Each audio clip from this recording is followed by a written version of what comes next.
Alors aujourd'hui, on va parler d'un sujet qui te fait peut-être un peu peur, un sujet peut-être qui te fait hérisser les poils. C'est un mot qui a que 3 syllabes, prospection. Alors peut-être que les deux images qui te viennent en tête tout de suite, c'est Jean-Claude Convenant avec sa mallette qui sonne à des portes, ou alors la deuxième image, c'est peut-être de devoir être sur ton téléphone, d'appeler des gens directement sans les connaître et pour parler de ton projet. Eh bien pas du tout, là l'idée c'est d'essayer de te trouver, te donner des idées, des tips pour que ta prospection elle soit joyeuse et que ce soit plus une tâche que tu fasses à reculons, mais une tâche que tu aies envie de faire. Alors, ce qu'on voulait vous dire en premier lieu, c'est que dans la vie, parfois, si on n'a pas d'objectif ou en tout cas d'idée de la ligne d'arrivée, ça peut être difficile de se projeter et de savoir ce qu'il y a à faire. On en a déjà parlé d'ailleurs dans un épisode à plusieurs reprises, mais la première action qu'on t'invite à faire, c'est de définir ton objectif. Et ton objectif, on te propose de définir un objectif Smarties. On aime bien ce petit mot. Smarties parce que c'est un objectif qui sera spécifique, c'est-à-dire qu'il est précis. Le deuxième M, c'est mesurable. C'est un objectif qui est mesurable avec des idées quantitatives pour que tu puisses savoir si tu as atteint ton objectif ou pas. Le troisième, c'est A, c'est acceptable. Pars pas sur un objectif de 3 millions de chiffre d'affaires ta première année, pars sur quelque chose d'acceptable, de faisable et aussi de OK pour toi. Le quatrième, c'est un objectif qui est réaliste. Effectivement, comme je le disais, c'est de pas partir sur quelque chose de 3 millions, mais c'est aussi que ça reste quelque chose voilà, de réaliste et de possiblement faisable pour toi. Ensuite, le T, c'est temporellement défini. C'est pas un objectif, allez, dans quelques années, j'aimerais que mon activité de freelance marche. Non, c'est plutôt dans 6 mois, il va se passer ça, ça, ça. J'aurai eu tant de missions, tant de devis envoyés, etc. Mais avec une définition du temps très précise. Ensuite, le I, c'est impactant socialement. Alors nous, on va parler forcément d'impact, mais essaye de réaliser quelque chose qui est impactant. Donc l'idée, c'est pas forcément comment dire, un objectif qui est uniquement sur l'argent, le revenu, mais ça peut être sur, je vais aider je vais aider de telle manière sur un des objectifs de développement durable, ou je vais aider tant d'associations à être présentes sur Internet. Donc quelque chose qui est impactant sociétalement et environnementalement. Ensuite, le E, c'est enthousiasmant. Définis-toi un objectif qui te fait plaisir, qui te donne envie d'atteindre, pas quelque chose que tu vas faire à reculons. C'est plutôt toujours cool d'avoir quelque chose qui t'enthousiasme. Et enfin, S, quelque chose de soutenable. C'est important aussi que cet objectif, que tu dises qu'il soit soutenable dans le temps. Nous, on a à cœur d'accompagner les freelances sur une activité stable. Un petit conseil aussi, c'est qu'une fois que tu as posé ton objectif, pose-toi des objectifs de moyens plutôt que de résultats. Ensuite, découpe tes objectifs en disant, si tu as donné par exemple un certain nombre de chiffres d'affaires ou un certain nombre de missions à collecter, et ben donne-toi ensuite un objectif de moyens, c'est je vais contacter tant de personnes. Ça, c'est quelque chose que tu peux réaliser, qui ne tient que de toi, alors que de signer des missions, ça ne tient pas forcément que de toi. Donc c'est important de définir des objectifs finaux, des objectifs de résultats, mais aussi des objectifs de moyens. Ensuite, ce qu'on va t'inviter à faire dans ta prospection, c'est de choisir les bons canaux pour toi. Ici, on a une bonne et une mauvaise nouvelle. La mauvaise nouvelle, c'est qu'il n'y a pas de recette magique sur la prospection. Il n'y a pas une action qui va te faire signer plein de contrats. Mais la bonne, c'est que tu peux trouver la manière de prospecter qui te correspond et qui va faire que du coup, tu es dans ta zone de génie et qui va fonctionner pour toi. Très important de définir sa prospection qui te convient, qui est acceptable pour toi. Alors forcément, sur les réseaux, il y a beaucoup de performeurs, de gens qui vont faire des posts, voilà, qui vont extrêmement bien fonctionner, qui vont signer plein de missions pour ça. C'est vrai que c'est inspirant, mais ça peut aussi être culpabilisant pour toi. C'est vraiment important. Nous, on n'invite pas forcément à communiquer à fond sur les réseaux sociaux, à devenir voilà, des content managers de folie. Ce qui est important, c'est de trouver ce qui te correspond. Donc, pose-toi d'abord les questions. Qu'est-ce que toi, t'aimes faire? Est-ce que tu es à l'aise à l'écrit? Est-ce que tu es plutôt à l'aise en visio? Est-ce que tu es plutôt à l'aise dans des événements physiques? Qu'est-ce qui est pour toi va peut-être te faire sortir un peu de ta zone de génie, mais pas complètement, pas énormément. L'idée, c'est de rester autour de sa zone de génie. Une fois que tu as identifié ta zone de génie, là, on te propose de faire plutôt un travail de réduction, c'est-à-dire de choisir et de pas partir partout en disant, bah voilà, j'ai mis l'idée en tête. Par exemple, si tu veux choisir plutôt un réseau social pour contacter des gens ou éventuellement écrire, et bien peut-être choisis-en qu'un seul. Commence pas par faire LinkedIn et Instagram, par exemple. Côté professionnel, on t'invite plutôt à faire garder le réseau LinkedIn parce que voilà, d'expérience, on voit que c'est celui qui fonctionne bien. Mais être sur LinkedIn, ça veut pas forcément dire poster tous les jours, ça peut aussi valoir dire envoyer des messages, contacter, liker, rencontrer des personnes. Ensuite, en réel, pareil, si toi, tu es plutôt sur des événements physiques, attention à pas te mettre dans trop de réseaux, choisis-en un ou deux. Et nous, ce qu'on vous invite à faire, c'est choisir des réseaux qui vous font plaisir. Pas parce qu'on vous a dit, ce réseau-là, c'est génial, j'ai trouvé plein de missions.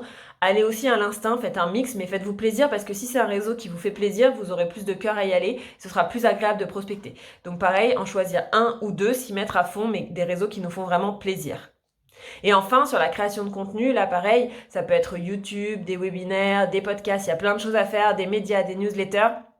Choisissez-en un d'abord, testez un qui vous fait plaisir et voyez ce que ça donne. Et donc toute cette idée, c'est vraiment la notion d'agilité, de test et d'analyse de performance. Prenez tout le temps, après coup, de vous dire, bah voilà, là j'ai créé ce contenu-là, ça a pris 2 mois, est-ce que c'est utile, est-ce que ça m'apporte quelque chose, ou alors je vais dans un réseau en physique, par exemple, je sais pas, un espace de coworking, un réseau business, est-ce que c'est agréable, est-ce que j'y passe du bon temps, est-ce que ça m'apporte quelque chose pour mon activité.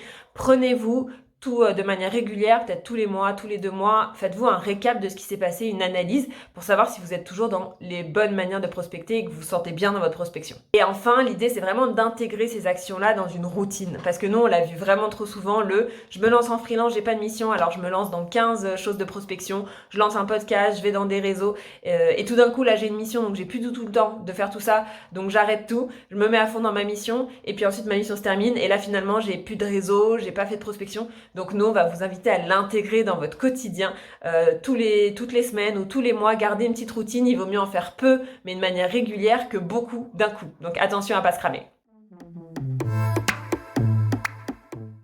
Et enfin, nous, dans la prospection, ce qu'on pense qui marche le mieux, c'est vraiment ton savoir-être, c'est être sincère, c'est faire ces choses qui te parlent et d'y mettre ton savoir-être pour meilleur ami, pas que tes compétences, mais aussi ton savoir-être. Pour ça, nous, on a identifié par exemple 4 savoir-être qui nous semblent importants dans l'impact. Le premier, c'est l'engagement. Hésite pas éventuellement à faire, alors bien sûr, pas y passer trop de temps, mais à faire du bénévolat, à faire du mentoring, à aller faire des fresques si tu es animateur de fresques, mais à donner aussi de ton temps, t'engager sur des causes autres que sur tes missions. Le deuxième, ça va être l'écoute, surtout au démarrage.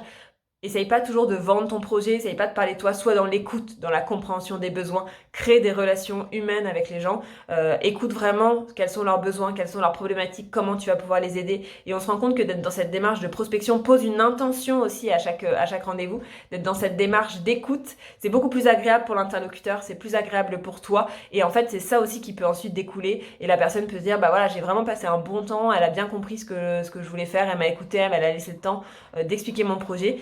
J'ai envie de collaborer avec elle. Ensuite, l'éthique, pareil, quand c'est dans l'impact, ça nous semble important de penser à propre impact de son métier. Donc de la prospection, on en fait de manière raisonnable. On fait aussi de la prospection consentie, ça c'est Thomas Burbidge qui nous a sensibilisés à ce sujet. C'est-à-dire qu'on demande à la personne si elle est OK, qu'on la contacte. On demande à chaque fois à la personne si elle est OK. On peut la relancer une fois, mais on lui demande est-ce que c'est OK de te relancer une deuxième fois. Toujours être dans cette démarche de consentement. On n'harcèle pas les personnes, on essaye d'être dans cette démarche de consentement.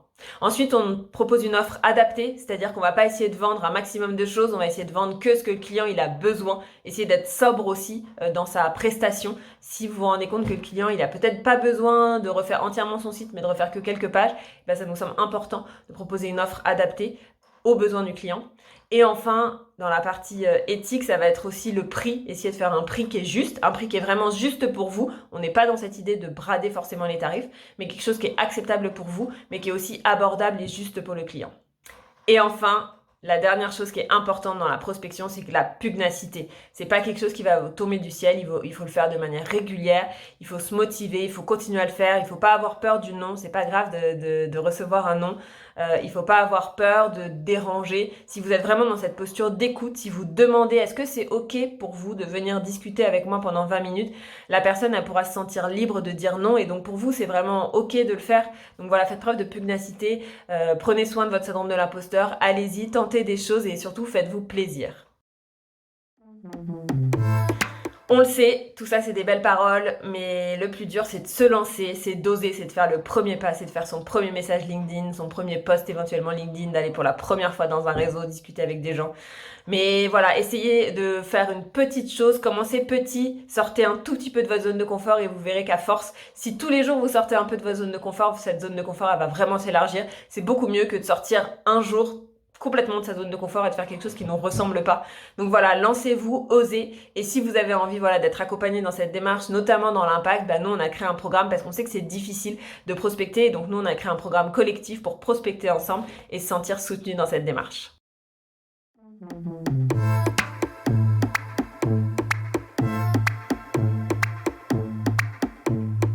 Thank you.